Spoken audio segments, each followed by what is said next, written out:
네, 어제 우리 최기업 선생의 그 정관정요 강의 잘 들어보셨나요? 우리는 이제 그 임재록에 나오는 수처 작주 어디에 자기가 있게 되든지 군주가 되고 수처 작주 입처계진 어디에 가 있든지 항상 진여로 대하라. 수처 작주 입처계진. 그런데 문제는 우리가 지금 동안고도 하고 이렇게 또 투르두어 진정한 행위자를 찾아가는 주인공을 찾아가는 공부를 하지만 정작 주인공이 된다면은 무엇을 어떻게 해야 될지를 모르잖아요. 그것을 가르쳐 주는 가르침이 정관정요라고 우리는 출가인이 아니잖아요. 그래서 정관정요를 정말 공부해야 됩니다. 군주다운 군주, 주인공다운 주인공. 이걸 하는 게 이제 삼마발제 윗바사나죠. 뭐 윗바사나인데 이거를 이제 그래서 제가 이 정광정요 강의를 제가 하는 것보다는 이제 전문 그 강사이신 우리 최기엽 선생한테 부탁한 거고요. 여기에 관련된 내용이 어디 있냐면 당나라 숙종황제와 이제 해충국사 얘기가 있거든요. 벽암록이요. 벽암록이라는데 이렇게 있어요. 숙종황제가 해충국사에게 질문했다. 어떤 것이 십신조어입니까? 조어장부. 부처님의 그 10가지 명호 중에 조어장부 있잖아요. 조어장부는 자기를 극복한 거잖아요. 내가 알던 나를 극복하고 주인공으로 살 수 있는 게 조어장부잖아요. 진정한 행위자로 사는 게 조어장부자. 어떻게 해서 조어장부가 될 수 있습니까? 해충국사가 말했다. 단월이요. 단월이라는 거는 이제 보시자들이거든요. 숙종 황제가 이제 해충국사에게 이제 나라에서 뭐 보시를 많이 했나 보죠. 단월이요. 비로자나의 정수리를 밟고 초월해 가시오. 그랬더니 숙종 황제가 무슨 말씀인지 잘 모르겠습니다. 해충국사가 말했다. 자기의 청정법신이 있다고 인정하지 마시오. 벽암록인데요. 우리 왜 개향, 정향, 해향, 해탈향 있잖아요. 여기까지 뭐 대충 아실 거 아니에요. 해탈향과 해탈직연향은 다르거든요. 자기가 깨달았다고 한 것까지도 넘어서라. 내가 청정법신, 내 주인공이 있다. 내가 주인공으로 산다. 그거마저 넘어섰을 때 해탈향과 해탈직연향은 그렇게 다른 거거든요. 그렇지만 일단 우리가 주인공을 넘어서려면 주인공까지는 가야 되잖아요.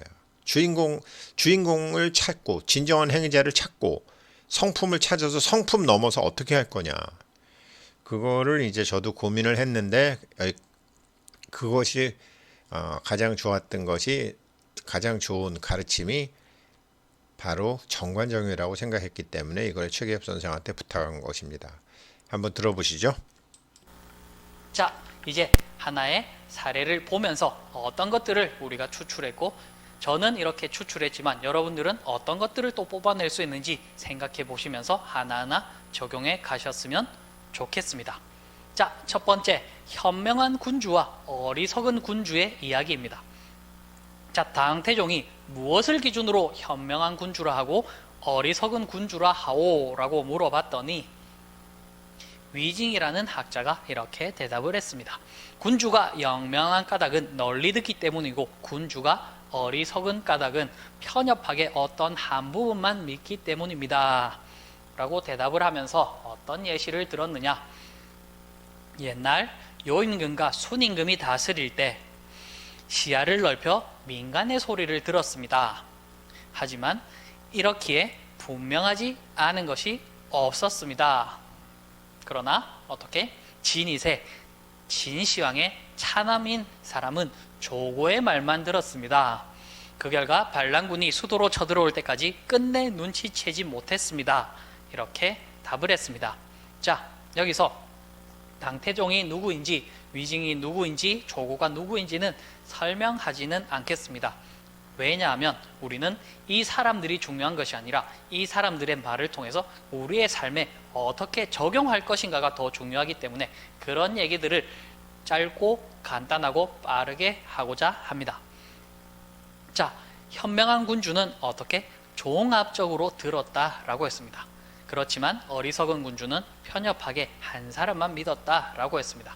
그래서 옛날 여임금과 순임금은 백성의 이야기를 모두 두루 들으려고 했기 때문에 종합적으로 판단할 수 있었다라는 것입니다.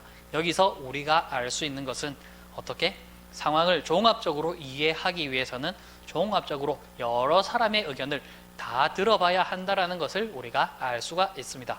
그래서 요즘에서는 어떤 인터넷에서 어떤 분쟁이 나더라도 양쪽의 입장을 다 들어봐야 된다, 이런 이야기들이 생겨나는 이유는 상황을 종합적으로 판단하기 위함이 아닐까, 이렇게 생각을 해볼 수 있습니다. 자, 또 그 다음에 두 번째는 누구? 진시황의 차남은 조고의 황간 조고의 이야기만 들었다라고 했습니다. 자, 그러면 결국은 내가 믿고 싶은 대로 믿고 보고 싶은 대로 보는 경향성을 가진다라는 것입니다.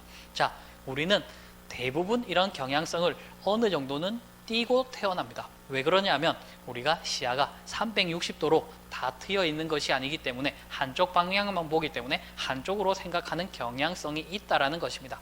하지만 훌륭한 군주가 되기 위해서는 그 보이지 않는 부분을 미루어서 짐작하든지 어떤 개별론에서 일반론을 추출해낸다든지 다른 상황을 보고 어떤 상황에 나의 상황에 대입시켜 본다든지 이런 방식을 통해서 전체적으로 복합적으로 이해할 수 있는 능력이 요즘 시절에는 중요하다고 생각합니다. 그래서 지금 제가 가르치는 자료 해석이라는 이런 과목도 그런 것들을 가르치는 것인데 지금은 시험적으로 표현하고자 결국 객관식으로 나타낼 수밖에 없고 시험적인 한계를 어느 정도는 가지고 있는 과목이라고 저는 생각을 합니다. 그래서 여러분들이 군주가 되기 위해서는 일단 어떻게 해야 된다? 여러 말을 잘 들을 수 있어야 하며 내 시각이 편협되지 않은지 끊임없이 살피실 수 있었으면 좋겠다라는 교훈을 여기서 저는 받게 됩니다. 그렇게 저도 살도록 노력을 해보겠습니다.